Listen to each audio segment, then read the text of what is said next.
HBO a dévoilé un teaser de toutes ses productions de l'année 2026 et évidemment, il y a la saison 3 de House of the Dragon dedans avec pas mal de petites images, donc c'est parti pour le décryptage image par image de ce que ça veut dire tout ça, c'est parti.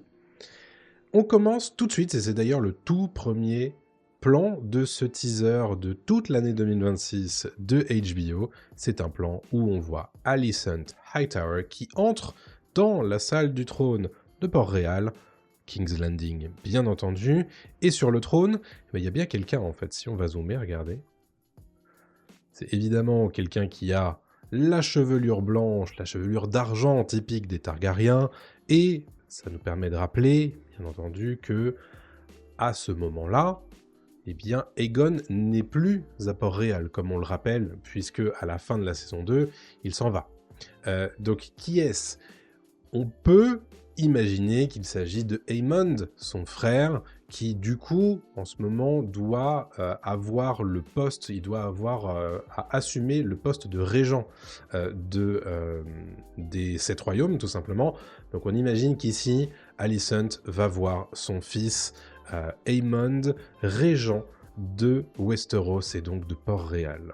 On voit à nouveau Alicent ici, avec une phrase qui est entonnée par Corlys Velaryon, qui dit « Vous devez décider ce que vous voulez ». Alors, bien entendu, il n'est pas en train de parler à Alicent, mais vraisemblablement plutôt à Rhaenyra à ce moment-là. Difficile de savoir trop ce qui se passe là dans cette scène, mais on voit bien que, comme souvent et comme sur les 2 premières saisons, Alicent est un point d'intérêt de cette saison 3, à voir comment est-ce qu'elle va être utilisée, puisque pour l'instant, on n'en sait pas grand-chose, et on sait que les scénaristes de House of Dragon ont tendance à plutôt changer des choses la concernant tout particulièrement, et concernant Rhaenyra, son antagoniste, donc on va voir ce qu'ils ont prévu pour cette saison 3, tout simplement. En parlant de Corlys Velaryon, le voici dans un contexte très clairement guerrier, hein, on le voit en armure complète, magnifique armure d'ailleurs des Velaryon, il a l'air d'être derrière, en arrière-plan, on a l'air de voir quelqu'un, alors c'est des tonalités un peu orangées, ce qui me fait penser un peu au corsaire qu'on avait vu dans la saison 1 de House of Dragon avec le crab feeder, donc à voir évidemment de quoi il s'agit. Bon, les lecteurs du livre savent exactement ce qui se passe là. On fera peut-être une toute petite séquence spoiler tout à l'heure. Je préviendrai, bien entendu. Là, l'objectif, c'est de faire tout ça, une analyse sans spoiler. Corlys Velaryon. Ici, nouveau contexte de guerre. Cette fois, on n'est pas du tout au même endroit que Corlys, mais on est plutôt dans les terres de Westeros. On voit évidemment et on reconnaît très clairement, et ça fera plaisir aux amateurs de Game of Thrones, le bouclier ici, frappé de l'écu des loups géants de la maison Stark, tout simplement. Et on voit les chevelures grisonnantes des guerriers, et on les reverra un petit peu plus tard tout à l'heure, ce sont les loups de l'hiver qu'on verra bien et enfin dans cette saison 3. Et ici, ils se lancent à la bagarre, à la bataille, et on voit qu'ils ont ils sont en train d'essuyer une volée de flèches, hein. On en voit certaines qui sont plantées dans le sol, et on voit quelqu'un qui est en train de tomber et qui a une flèche dans le ventre. Voilà, c'est une bataille, laquelle, difficile à dire, est-ce que c'est une des grandes batailles qu'on nous promet dans la saison 3, ou est-ce que c'est juste on va dire une mise en bouche d'une bataille qu'on ne verra pas en tant que telle dans la saison 3, parce qu'on sait qu'il y a beaucoup de batailles quand même hein, pour adapter Feu et Sang. Difficile à dire, mais bon, il se passe pas mal de choses, bien sûr. Ici, contexte guerrier à nouveau, hein, mais cette fois un contexte plutôt stratégique. Difficile de savoir de quelle ville il s'agit. Vous verrez tout à l'heure que je vais inverser l'image pour qu'on y voit peut-être un petit peu plus clair. Vous noterez quand même les deux pions avec des ailes. Bon, on imagine bien que ça permet aux stratèges de savoir où se trouvent les dragons sur le théâtre de Westeros, sur le théâtre de la guerre, de la danse des dragons. Quelle est la ville à laquelle on s'intéresse ici ? C'est difficile à dire. Vous noterez aussi l'espèce de petite maison là qui semble être un point d'intérêt, ou alors est-ce que ce serait un bélier ? pourquoi pas, pour enfoncer les portes d'une place forte. Difficile à dire. Tout à gauche, vous noterez tous ces pions-là qui ont l'air d'être frappés par des espèces de pièces qui nous permettent peut-être de savoir d'où viennent ces forces-là. J'ai l'impression de reconnaître ce qui semble être le blason targaryen, mais voilà, c'est difficile de savoir de quel conseil stratégique il s'agit. Est-ce qu'on est à Port-Réal? Est-ce qu'on est à Dragonstone? J'ai l'impression que la colorimétrie nous fait penser plutôt à Port-Réal, mais ça peut être tout à fait ailleurs dans Westeros. Vous voyez ici que j'ai inversé l'image, donc on voit très clairement là, au milieu de l'image, une espèce de place forte, un château. Vous voyez les lignes un petit peu arrondies au-dessus qui ont l'air de montrer que soit c'est une place forte qui est à côté d'un lac, soit c'est une place forte qui est au carrefour de plusieurs routes, ce qui serait pas déconnant, hein, pour être très honnête, mais ce qui malheureusement ne nous renseigne pas exactement sur où elle se trouve. Oui, les deux pions là avec ces espèces de deux grandes barres, est-ce que ce sont des engins de siège, des trébuchets par exemple? Impossible à dire à l'heure actuelle. Mais en tout cas, c'est un dragon. Il y a un dragon sur place et un dragon plus loin au sud. Donc voilà, est-ce que ce dragon, c'est un dragon du côté des Noirs ou du côté des Verts? À nouveau, impossible à dire. Ici, on voit Rhaenyra pour la première fois, du coup, dans des images animées sur les images promotionnelles de House of Dragon saison 3. Vous noterez tout particulièrement sa couronne, la couronne du roi Viserys Ier, son père, et pas la couronne d'Aegon Ier que portait Aegon II à partir de la fin de saison 1. Est-ce qu'elle se trouve à Dragonstone? J'ai pas l'impression. Quand je regarde les images et quand je vois un petit peu la couleur, la chaleur des couleurs, j'ai l'impression qu'elle est plutôt ailleurs. Difficile cependant à confirmer, on en parlera peut-être dans la séquence spoiler. Ici, une séquence entre Aemon de Targaryen et Alicent Hightower, qui sont du coup devant une cheminée. On a l'impression que l'un est plutôt fermé, comme souvent avec Aemon, et l'autre est très éploré. Peut-être qu'elle est en train de le supplier de faire quelque chose que lui n'a pas envie de faire. On rappelle du coup, comme je le disais tout à l'heure, qu'à l'heure actuelle, en l'absence d'Aegon, Aemon est régent des 7 royaumes et donc travaille en tant que remplaçant du roi, hein, tout simplement. Donc les décisions qui vont être prises à ce moment-là sont les siennes, et donc elles sont évidemment lourdes de conséquences. Ici, un Hightower, et non des moindres, Général Hightower, Seigneur Ormund Hightower, incarné par James Norton, qui a une classe absolue. Hein. Quand on regarde cette image-là, vous voyez aussi tout Lost Hightower, toute l'armée Hightower derrière lui, avec évidemment les chevaux caparaçonnés qu'on voit derrière, qui sont du coup très certainement les officiers, et derrière toute la troupaille avec les énormes écus frappés du sceau des Hightower. Là, ils sont prêts pour une bataille. Est-ce que ils sont... ça a l'air d'être une bataille rangée. Laquelle est-elle? On verra plus tard. Leurs antagonistes, ou plutôt leurs adversaires, dans certains théâtres d'opération, les loups de l'hiver qu'on retourne voir à nouveau, puisqu'on voit l'étendard au fond de l'écran, l'étendard des Stark. Notez du coup les loups de l'hiver qui sont tous grisonnants, et ça c'est quelque chose qui est très réel par rapport à ce qu'on connaît du livre. Ce sont des vétérans qui vont être envoyés par les Stark auprès de Rhaenyra et de Daemon. C'est un contingent assez faible, mais très expérimentés, qu'on appelle les loups de l'hiver, et qu'on voit ici en train de rallier leurs troupes avec des tambours de guerre, et c'est grande classe, moi je trouve. L'espèce de petite hache Tomahawk aussi, là, au niveau de la ceinture de cet homme au premier plan, j'aime beaucoup. Ici, un plan très énigmatique, bien entendu, avec un crâne qui est en train de brûler dans l'âtre d'une cheminée. Est-ce que c'est la même cheminée que tout à l'heure, qu'on voyait tout à l'heure avec Aemond et Alicent? Impossible à dire. Quel est le personnage, si c'est un personnage important, à qui appartient ce crâne? Je peux pas vous le dire parce que j'en sais rien, mais tout ça évidemment très mystérieux. Est-ce que c'est une vision? On sait qu'il y a pas mal de visions depuis la saison 2 de House of the Dragon, ou est-ce que c'est un véritable personnage important qui est qui est mort et dont on fait brûler le crâne? C'est tout à fait possible. Je ne l'ai pas mentionné tout à l'heure, mais il y a une deuxième réplique dans ce teaser. C'est Alicent qui l'a dit, qui dit Rhaenyra va faire tout ce qu'elle doit faire. euh, et ce qu'elle a à faire, ça va être difficile.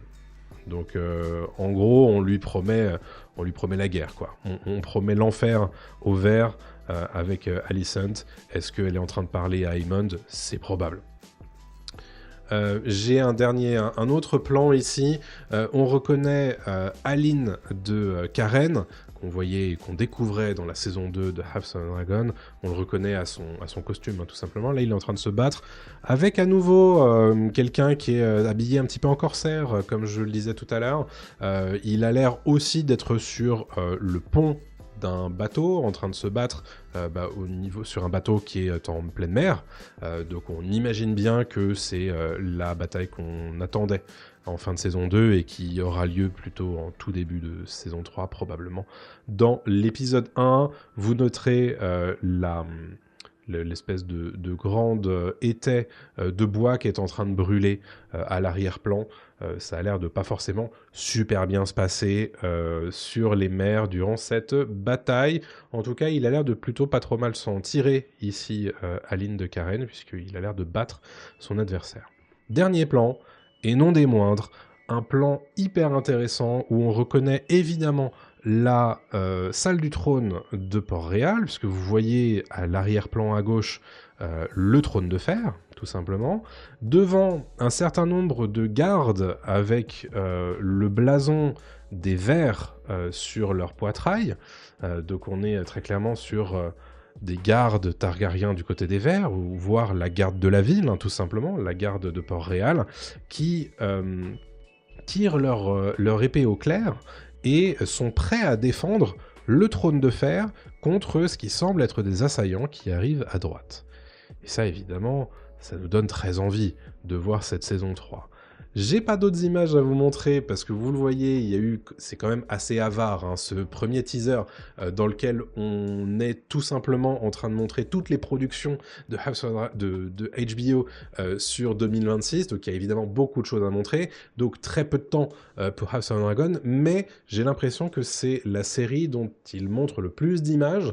Alors pour information, la presse a déjà vu un premier trailer de House of the Dragon saison 3 il y a quelques moments au Brésil, et il y avait pas mal de choses à en dire. Pour l'instant, ce trailer, on n'a pas encore vu. On imagine qu'on va l'attendre plutôt sur début d'année 2026 pour qu'il soit public. Et évidemment, on le décryptera en temps voulu, donc n'oubliez pas la petite cloche et l'abonnement pour avoir mon décryptage à ce moment-là. Ce qu'on voit en tout cas, c'est que c'est ces images-là, de ce qu'on en voit, c'est très clairement la guerre qu'on nous promettait en saison 2 et qui n'est pas vraiment arrivée. Sur cette saison 3, on a l'impression que là, ça y est, on voit des batailles, que ce soit du côté de Corlys et Aline de Karen, mais aussi du côté des Loups de l'Hiver. Il y a des théâtres d'opérations qui sont teasés dans cette grande image de carte stratégique. Donc, on voit aussi le général Ormond Hightower, donc on peut s'imaginer que ça y est, ça pète vraiment dans cette saison 3. J'ai pas envie de vous teaser des choses qui n'arriveront pas, mais on sait en tout cas que tout début de saison 3 va y avoir cette grosse bataille qu'on aurait dû avoir sur cette fin de saison 2. Pour les gens qui n'ont pas lu Feu et Sang, on va se laisser ici puisqu'on va parler désormais aux gens qui ont lu, puisque il y a certaines choses qu'on sait qui vont arriver grâce à ces quelques images, mais ne vous spoilez pas, donc on se laisse ici. N'oubliez pas le petit like et le commentaire pour me dire ce que vous avez pensé de tout ça, et si vous avez hâte de cette saison 3. Maintenant, on part côté spoiler, c'est parti. Donc, bon, rien de spécifique à dire de plus dans cette salle du trône. Par contre, Évidemment, ici, on a affaire à la bataille du Gosier, hein, tout simplement, avec Corlys Velaryon qui est en train de se battre très probablement sur le pont de son navire, tout comme Aline de Karen tout à l'heure. Ici, on a les loups de l'hiver qui sont en train de se battre, très probablement ici que c'est une de leurs batailles dans le Conflant ou le Reach, comment on dit le Reach en français, je me souviens plus. Mais bref, ça fait partie de ces batailles-là. Alors est-ce que c'est une... Je pense pas que ce soit déjà la bataille de l'œil-dieu, mais en tout cas, c'est pour montrer que ça y est, le soutien des loups de l'hiver et des Stark arrive enfin dans cette saison 3.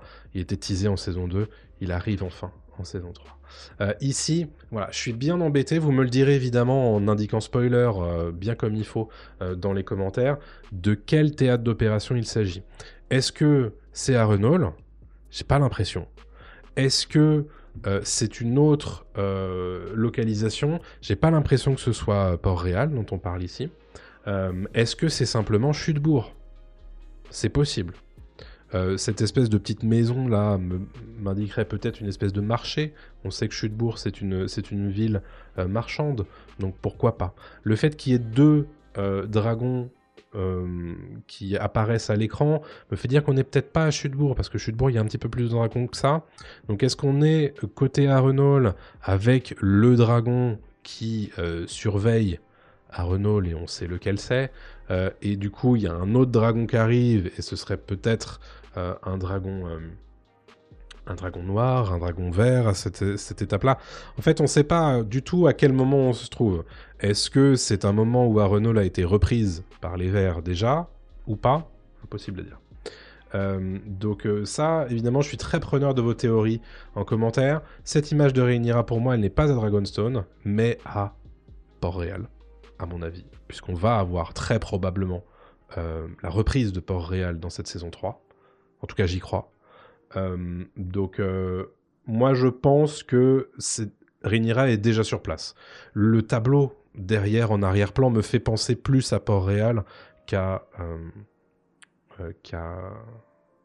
Dragonstone. Après, ça se trouve, elle est simplement à Harrenhal. J'en sais rien. Voilà. Là, peut-être qu'on est déjà à Harrenhal côté Aemond. Parce que je pense que la reprise de Harrenhal aura lieu dans cette saison 3. À voir.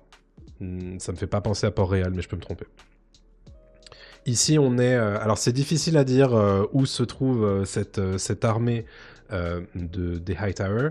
Est-ce que c'est la fameuse bataille où ils sont pris entre deux armées et c'est Tessarion avec Daeron qui va les sauver. Je suis pas certain que cette bataille-là, on la voit dans la saison.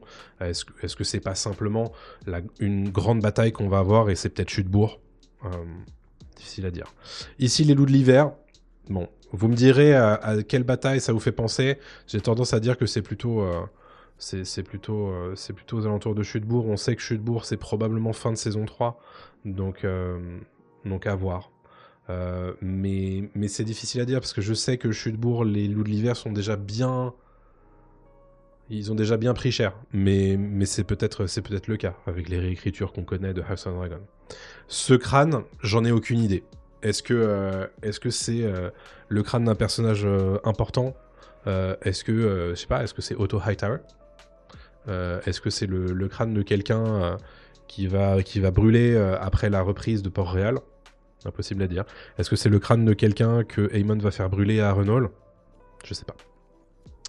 Ici, Aline de Karen qui est en train de se battre, bien entendu, durant la bataille du Gosier, saison 3, épisode 1, sans aucun souci.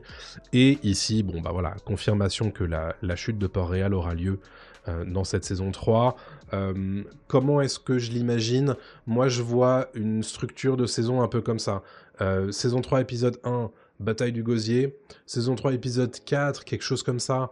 On va avoir la reprise de Port-Réal.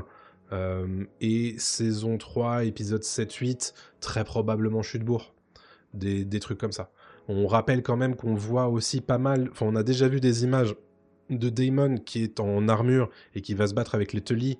Donc on sait qu'il va y avoir pas mal de batailles dans cette saison 3. Moi personnellement j'ai giga hâte. Qu'est-ce que vous pensez vous dans les commentaires? Évidemment faites attention, vous avez lu le livre mais certaines personnes ne l'ont pas lu. Donc mettez bien gros spoiler en majuscule pour pas que les gens qui n'ont pas lu lisent les choses que vous avez à dire et qui sont spoilantes. Je vous remercie évidemment. N'oubliez pas le like, le commentaire, l'abonnement si c'est pas encore fait, et puis on se retrouve très prochainement pour une nouvelle vidéo. D'ici là, portez-vous bien. Salut à tous.